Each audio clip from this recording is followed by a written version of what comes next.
प्यारे बच्चों, स्वागत है आप सभी का आशीष सर की ऑनलाइन क्लास में। आज की क्लास बहुत ही इंटरेस्टिंग मज़ेदार होने वाली है। पूरी वीडियो जरूर देखिए। हम वर्कशीट 8 को करने वाले हैं, डेट 20 अक्टूबर, और ये रहेगी बस की यात्रा पार्ट को हम आगे कंटिन्यू करने वाले हैं, हिंदी और क्लास 8। पूरी वीडियो जरूर देखिए। आगे बढ़ने से पहले वीडियो को लाइक ज़रूर कर दीजिए, क्योंकि आपका फ्री का लाइक हमें बहुत अच्छा लगता है, आपका सपोर्ट मिलता है, आपका प्यार मिलता है। तो चलिए, यहाँ पर आपने देखा कि जो बस है उसकी हालत किस तरह से बस की हालत है। पिछली वर्कशीट में आपने समझ लिया है, लेखक को इसी बस से, शाम वाली बस से अपने गांव जाना है, और गांव के लिए एकमात्र यही बस है। लोगों ने जब इनको विदा किया तो ऐसे लगता है कि जैसे अंतिम यात्रा ये कर रहे होंगे, और लोग इनको अंतिम दर्शन करने लोग इनके आए होंगे। साथ में बस की जो बड़ी टूटी फूटी है, बुरी हालत है बस की। तो जैसे ही बस स्टार्ट हुई ऐसे लगा कि पूरा इंजन ही, बस ही पूरी इंजन है। आगे देखो कि बस थोड़ी दूर आगे चली कि एकाएक, यानी कि अचानक से बस रुक गई। क्यों रुकी है? पता चला कि जो पेट्रोल की टंकी है उसमें छेद हो गया। बताओ, पेट्रोल की टंकी में अगर छेद हो जाए तो बस की क्या हालत होगी। फिर क्या करा कि जो ड्राइवर ने बाल्टी में पेट्रोल निकाल लिया। मतलब जैसे कि हमारे टंकी में कभी छेद हो जाता है तो हम पानी को फटाफट से दूसरे में शिफ्ट करते हैं, इसी तरह से टंकी में छेद हो गया।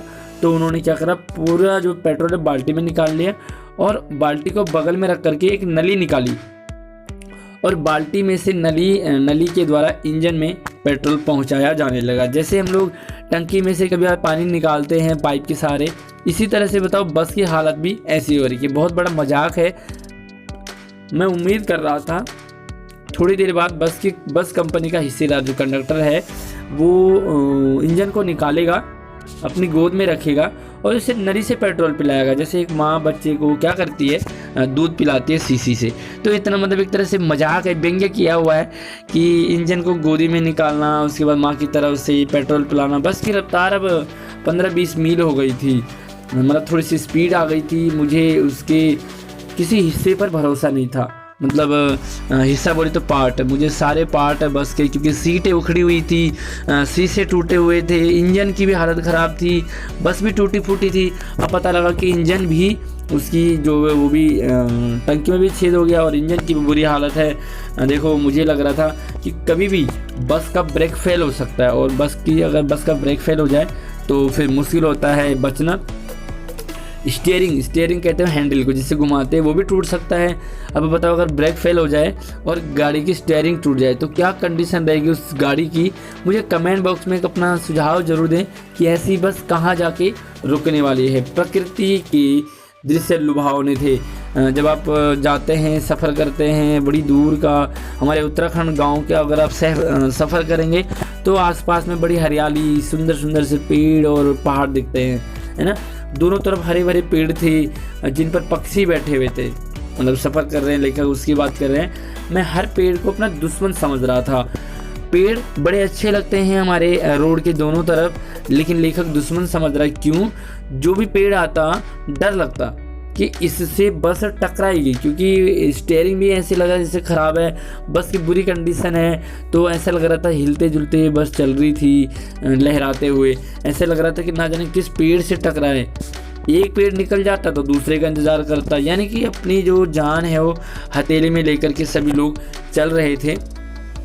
झील दिखती तो सोचता कि बस अब इस झील में घुसने वाली है, टकराएगी, और सीधा जो है गोता कहते हैं जैसे तैरने को। तो बस भी जो पेड़ था उसे दुश्मन समझ रहा था लेखक, क्योंकि कभी किसी भी पेड़ से बस टकरा सकती थी। साथ में अगर कई बार झील आ जाती बीच में तो ऐसा लगता कि बस अब इस झील में घुसने वाली है, गोते लगाने वाली, यानी कि तैरने वाली है। एकाएक बस फिर रुक गई। अब क्या हुआ, ड्राइवर ने तरह तरह की तरकीबें की, लेकिन बस चली नहीं, खराब हो गई बस। सविनय अवज्ञा आंदोलन अब शुरू हो गया था। ऐसे लगता था कि बस इसने जो गांधी जी के समय जो आंदोलन चला था वो अब शुरू हो गया। कंपनी के हिस्सेदार कह रहे थे कि बस तो फर्स्ट क्लास है, यह तो इत्तेफाक की बात है। बताओ, मतलब इतनी बुरी हालत है बस की, कोई भी पार्ट बस का सही नहीं है, और बस का जो हिस्सेदार ड्राइवर है, कंडक्टर है, मालिक है, वो कहें कि बस तो बहुत ही गजब है, बस आज ही खराब हुई है, वो भी इत्तेफाक से, यानी कि संयोग से। क्षीण चांदनी में वृक्षों की छाया के नीचे बस बड़ी दयनीय लग रही थी। जैसे कि पेड़ के नीचे जो है खड़ी हो गई गाड़ी साइड में, क्योंकि ख़राब हो गई है, तो उस पर बड़ी दया आ रही थी। क्यों? ऐसा लगता था जैसे कोई वृद्धा यानी कि कोई बूढ़ी महिला वो थक कर बैठ गई हो। जैसे लंबा सफ़र करते हैं तो बड़े बुजुर्ग क्या करते हैं, जल्दी थक जाते हैं, तो कोई वृद्धा है हमारी दादी नानी, वो थक गई है ना। तो इस तरह से बस भी इंतज़ार कर रही थी कि थोड़ी देर सुस्ता लें। मुझे ग्लानि हो रही थी, ग्लानि मतलब मुझे घिन आ रही थी अपने ऊपर। क्यों? कि इस बेचारी पर लदकर हम चले आ रहे हैं। बहुत बड़ा मजाक है ये। इस पार्ट में काफ़ी सारे व्यंग्य यूज़ किए हैं लेखक ने। सब व्यंग्य को आप ध्यान से नोट करते रहिए। जैसे कि यहाँ पर देखो, पेट्रोल से मतलब टंकी को गोद में रखना और माँ की तरह दूध पिलाना, इस तरह से। और इसी तरह से आप यहाँ पे देख रहे हो कि ये बस का वृद्धा की तरह थक जाना, आराम करना, उसके ऊपर अगर इसका प्राणांत हो गया तो इस बियावन में हम इसकी अंत्येष्टि करनी पड़ेगी।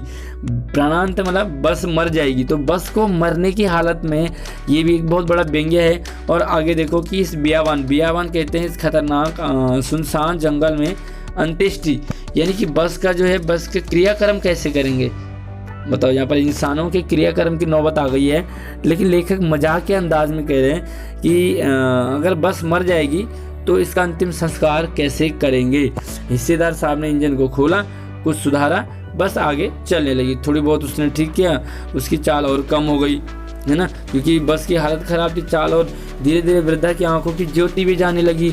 ऐसे लग रहा है जैसे कि जो बूढ़ी है, महिला है, दादी नानी, उनकी आंखों की रोशनी भी कम हो गई, उन्हें दिखना भी कम हो गया है।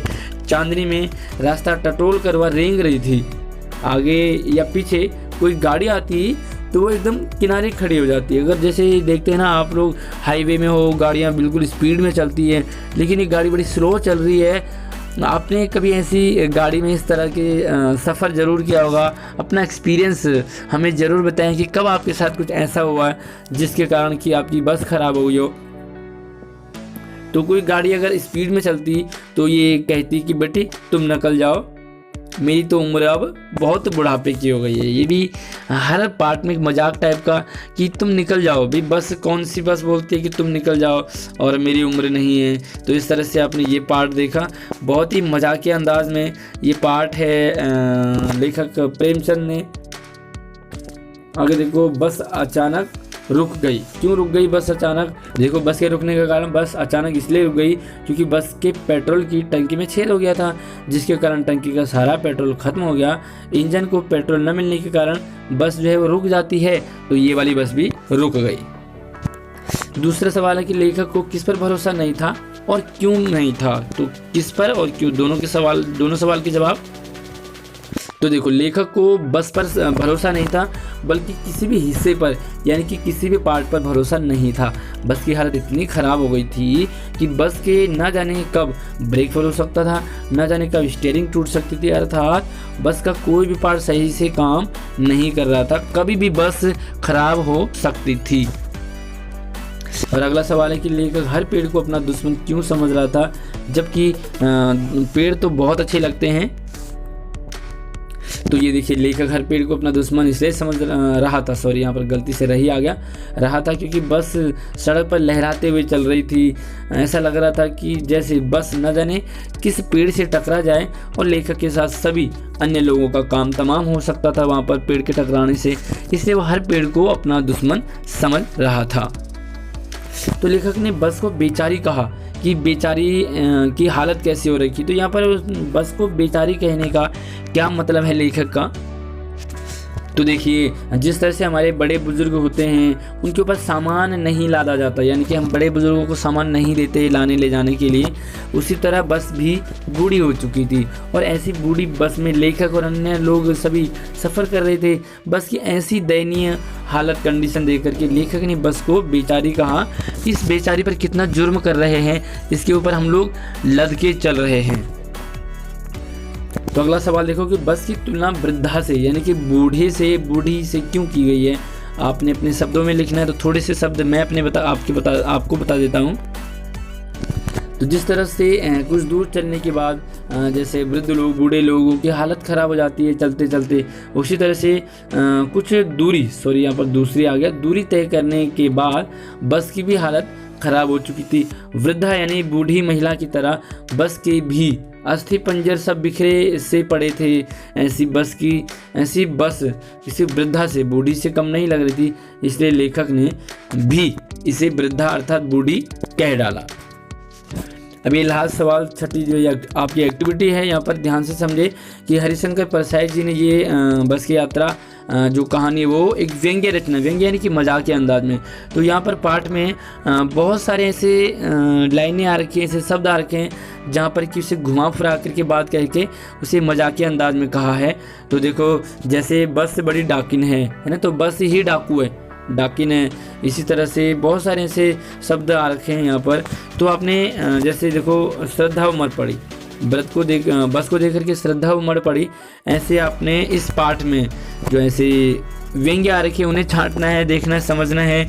तो चलिए मैं आपको सबसे पहले थोड़ा सा इस पार्ट को आज के उसको दिखाए। तो आज का जो पार्ट है, साथ में आप किताब लीजिए, आपके पास किताबें मिल चुकी हैं, किताबें लेंगे और किताबों को देख करके यहाँ तक जितने भी आपके पास ऐसे व्यंग्य नज़र आ रहे हैं उन्हें नोट करें और अपने आंसर में जोड़ेंगे।